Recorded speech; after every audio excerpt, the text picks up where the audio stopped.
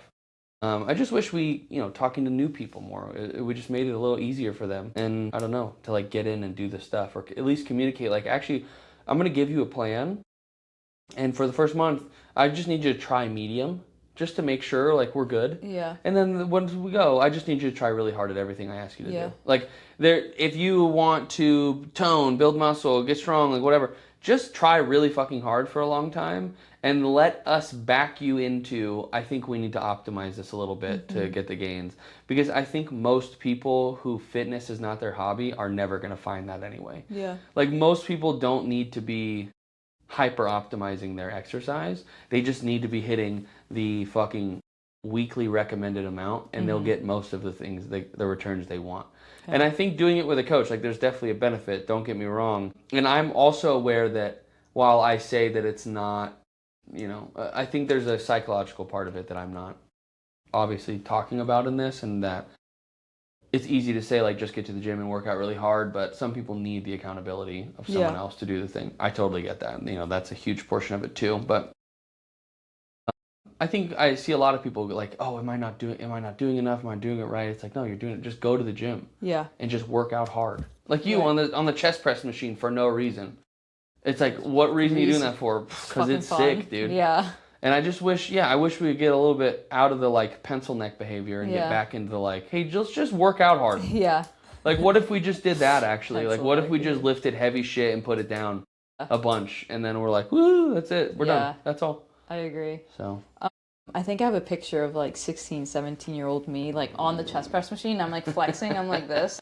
I had like a racer back cut shirt, like tank top. Oh man, I have it somewhere on my phone. That's so great. But you mentioned like, go to the gym, do the movement patterns essentially, or whatever. You don't have to die by an exercise, live and die by one. That's what I do with a lot of my athletes. Like if you look at their program, they'll say squat, your choice, variation. Yes. Bench, your choice, variation. Some type of overhead press, your choice, variation. Yeah. And then I list like all these examples, like you could do a landmine press, you could do half kneeling dumbbell press, you could do barbell, like whatever feels best for you. Yeah, just pick that. Yeah, and if you want to switch it next week, I'll be like, if you're going to switch it next week, fine, just change the intensity on it. If you want to keep it the same and see like where your weights are progressing, go for it. Yeah. But they're athletes, they're not like powerlifters or like that strength specific athlete, so I'm okay with them. Yeah.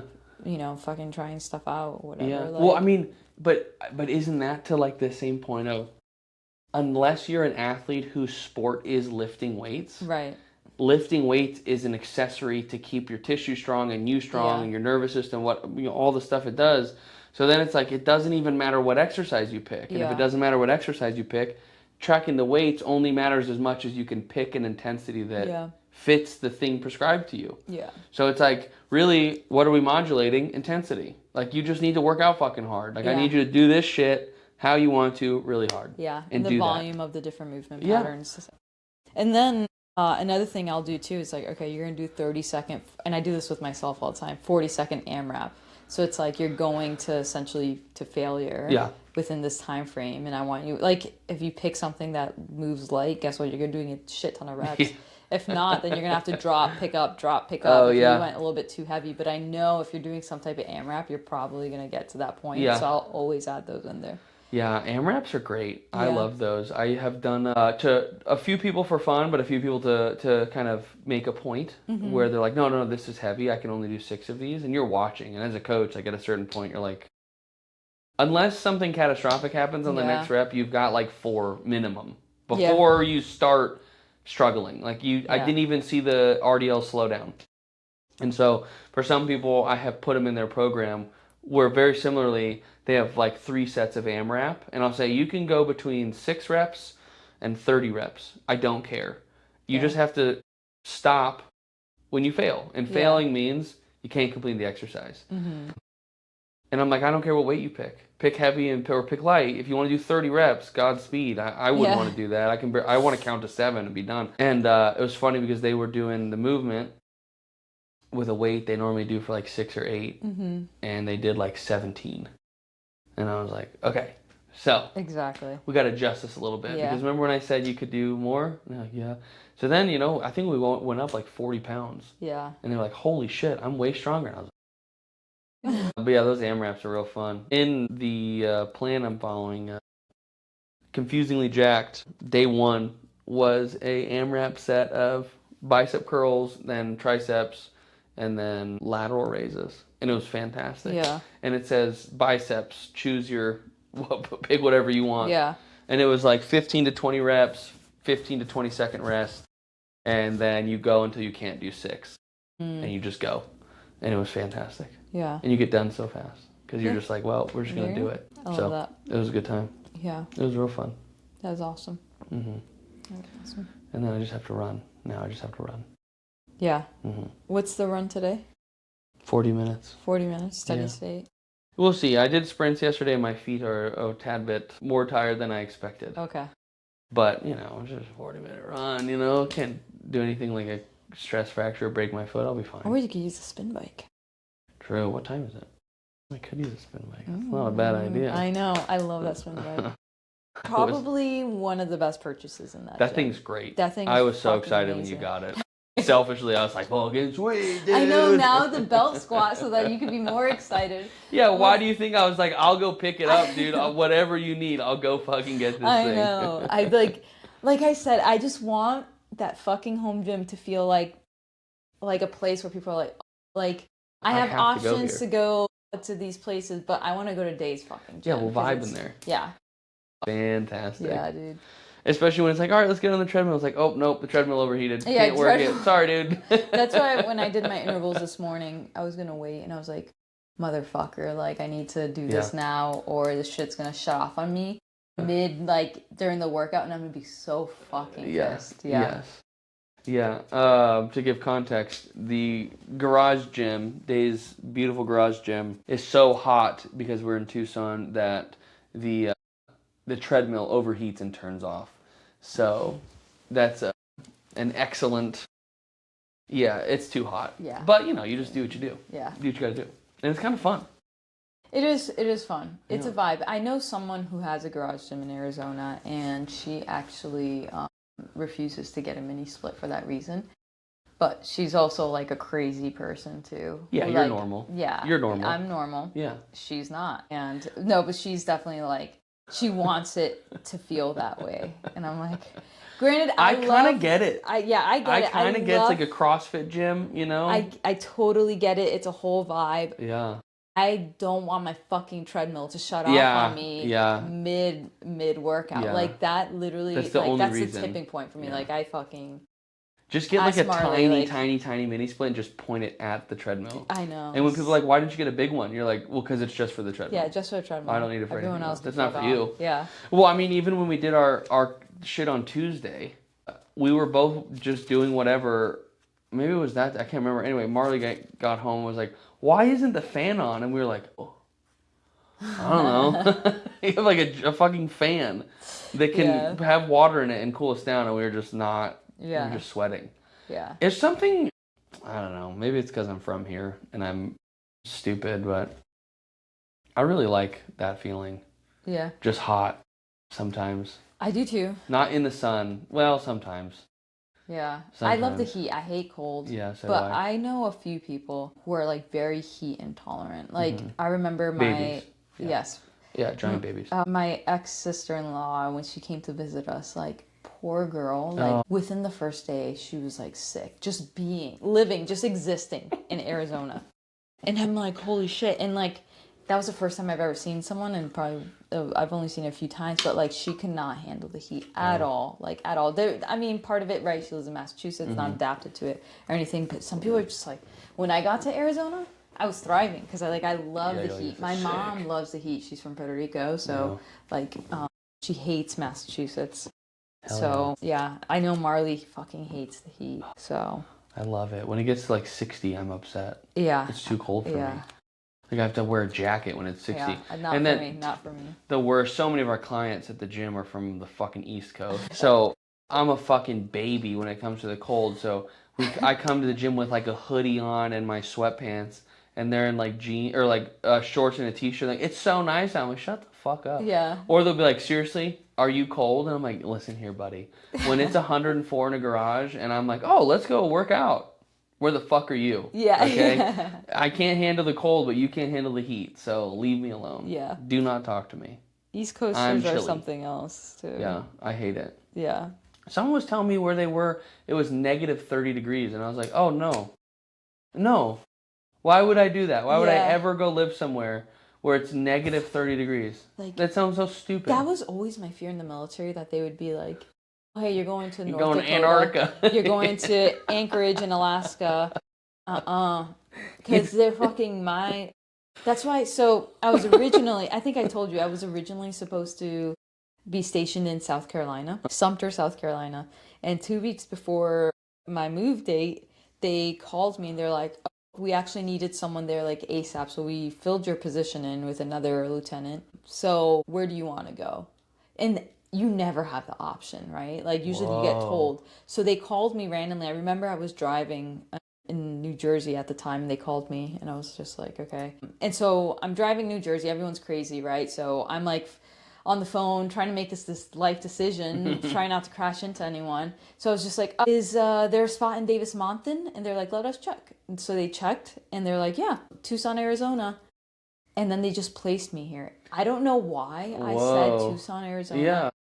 I think it's because one of my best friends at the time, she was in ROTC, graduated, went to the military, but she was from University of Arizona. She graduated from that ROTC department. And me and her are super close, and because we're both the same height, we look similar. And so I was like, she really liked it in Tucson. She loved the University of Arizona. I'm gonna love it. So I'm just gonna choose that, I guess, question mark. So I said that, and they were like, sure, fine. And then they sent me here. And then I loved it. How dope. Yeah. And now you're here. Yeah, crazy that I just randomly picked this place out of my ass. Yeah, that is wild. There's a lot of places to pick. Yeah. My family hates that I did that. I don't know why I didn't choose a place close to them. None of them live down here. They're all in Massachusetts. Yeah. They're all in... You're so weird. Immediate families in Massachusetts, and then like cousins, grandparents, all that, Puerto Rico. Whoa. Yeah. You really just said, what if I went I opposite don't side of the know country? why I did that. I don't, because I love my family so much and I want to move back just for them. That's the only reason I would move back is for my family. Whoa. And so, yeah. That is crazy. Yeah. I know. Whatever. Yeah. Fuck them. Just kidding. It's a joke. Your family listens to this, right? Doesn't your sister listen to this? I think my sister sometimes does. Okay, good. I hope she does. If she doesn't, she's been, I asked her to repost everything, so. Good. Just tell her to give her your account and he'll repost everything. Yeah.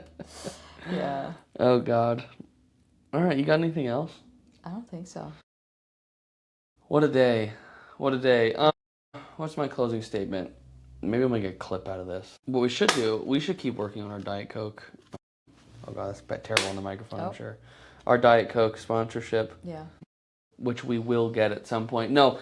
Thank you for listening and watching. Again, I'll keep saying this until someone does it. Please leave comments. Leave fucking comments for us to respond to. Any questions you have, we'll answer them. Wait, didn't Amelia have a question? Shit, she did. Was it on Instagram or was it? It was on Spotify. Spotify. And I don't know how to get there from my phone. I do know how to get there from my phone, but... Actually, let's see if I could get there. I think she did. I know she's... Young Amelia with a question. I went to Spotify and typed in Amelia. That's where my brain's at right now. Let's see. None of these stories surprised me. That was her most recent comment. Oh, that's what she said? Mm-hmm. Was there any question with it? No, but I remember she sent a question one time. Oh. And I remember I wanted to write it down and I forgot where she sent that question. Did she send it on Instagram? Maybe I'm on there right now. Let me see. Shout out Amelia. Yeah. Oh, yeah, there is one. What is the question? Is it from Amelia? Yes. Okay. So this was actually from end of May. Around May 27th. Amelia, we suck. I'm sorry. I'll do the outro we're later. the worst. We are so sorry. I keep saying leave comments and questions, then we don't answer them. I am honestly the worst person. And she wrote, I am wondering about MetaFit and other group fitness style classes that and how they truly affect strength. I know there is a cardio element to these sessions, but is my strength really being impacted as much as people think? As much as people think? No. Are you saying no? No, it's not? Her strength is not being impacted. Negatively or positively? Probably both. No. It's just neutral. Yeah. Okay, yeah. I think I, on the whole, agree with that. That it's probably not making you stronger unless, like I said earlier, you're someone who's never exercised. And then it's just making you stronger because your need for stimulus is so low. Like, you could lift boxes in your house. Or you could, like, press the, a jug of cleaner over your head and get stronger. Yeah. So, are they maybe... I wonder, and maybe she can clarify, are you saying strength as in like your total strength? Like how physically strong you are, how much weight you can move around? Is that what you're specifically asking? That would be my question. If that's the answer, then no, I would say no. Yeah. Unless you kind of just like go outside of the programming of group style classes and just lift heavy shit and completely ignore the coaches and do whatever the fuck you want, but then you're not doing those classes. We've had a couple people in MetaFits do stuff like that. Yeah. Where it's like 3 second, it's like Tabatas or, it's like essentially a circuit style class. And then they do one exercise for 3 of the circuits and just lift heavy shit. You probably are, but then you're not doing the thing. Yeah, I interpreted the question as is MetaFit and other group fitness style classes like negatively impacting strength? And that to like, if we're looking at it from that lens, I would say no, they're not.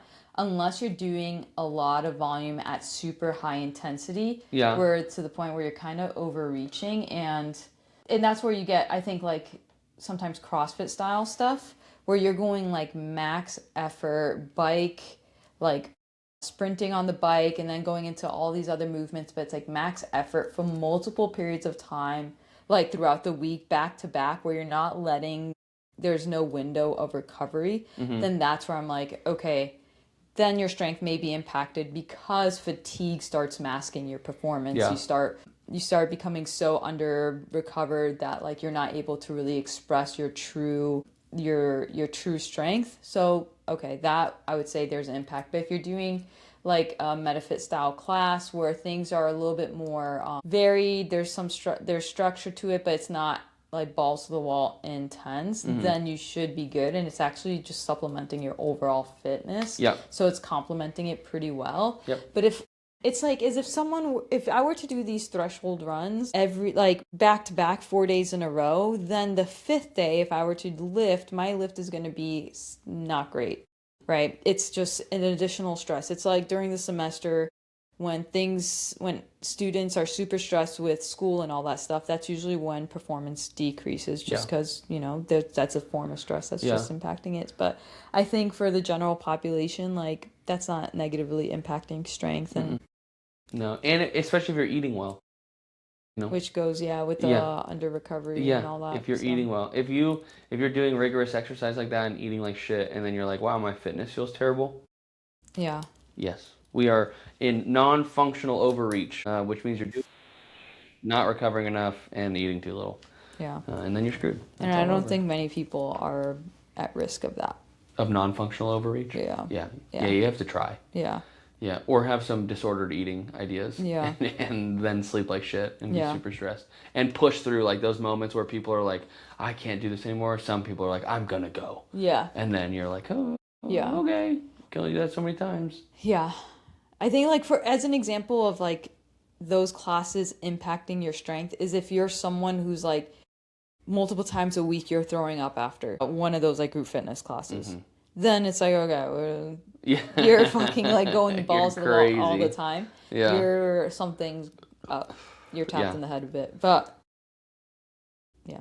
So we think it's probably not affecting your strength but negatively or positively. It's just your general physical preparedness is probably just getting a little bit better.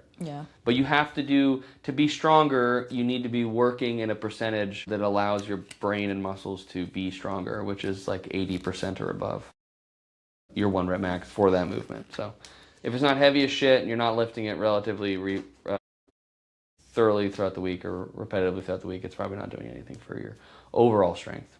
That would be my answer too. Don't be a little bitch, lift heavy stuff. Not you, Amelia, you're the mayor. We love you. Okay, that's the episode. We got to the question, which we forgot, even though I keep asking for them. But please ask questions, leave comments. We'd love to talk to people. If you have any recommendations for anyone you think would be good on the show, I don't care how big they are, I'll reach out to them. We do hopefully have some people coming on the show soon. Joseph, the elusive Joseph, will be on the show if he makes it to this episode, the end of this episode. That was crazy. We went the whole episode without mentioning him. He had to have the honorable mention. He had to get in there. He's going to be upset. Not really. But thank you for watching. Please comment, subscribe, like it, share it with your people. It means a lot. It moves the podcast forward. And it lets us keep doing this because it makes us feel good inside. So please don't make us feel bad inside. If you do, that's your fault, not mine. Any parting words? That's it. That's it. Later. See ya. We're out. All right. We both wore slutty shorts today. Hell yeah, dude. These